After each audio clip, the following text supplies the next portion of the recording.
Thank you, Mr. President. Colleagues, this is one of those bills I was talking about. It doesn't belong in a short session.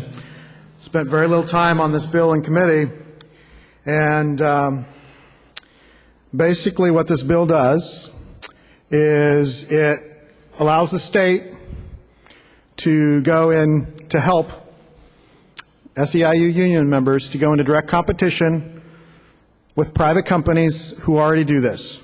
There are great companies who do this in my district, and I don't think any of us would appreciate the state helping a unionized workforce to be able to compete with them when they're already doing a fantastic job of caring for these adults. I've received several emails on this, but let me read just a couple portions of this email. This particular provider says, I have two current examples of clients of my business who previously were in the client as employer relationship with private caregivers that are perfect for this argument.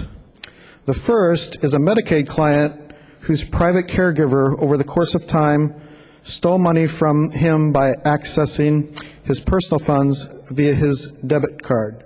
Now, am I suggesting that all union members are going to steal from their clients? Of course not. Most union members are great employees, and they currently can only do Medicaid patients as per the, I believe, the ballot measure. This goes on to say that the caregiver is currently under investigation. The second is a client who ended service with my company to save money. After 3 months with the private caregiver, she has decided to return to our service. She explained that there were multiple care needs going unmet for her mother over the course of the 3 months, but the deciding factor was that when she arrived home last Friday from work and her mother had been left alone, abandoned all day because the private caregiver did not show up for work. Colleagues, this is a bill that should not be in this short session. It wasn't vetted well, and for those of you who are interested in money for legal aid, this has a $1.3 million fiscal.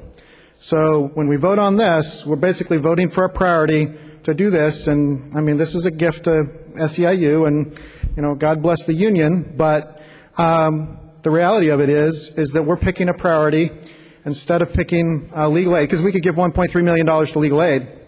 It's not what we're going to do. We're going to give it to this healthcare commission.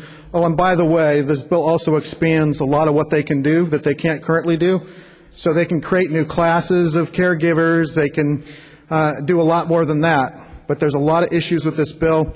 Colleagues, I'd urge you to have a no vote on this so we can look at this further in a long session and give it the attention that it deserves.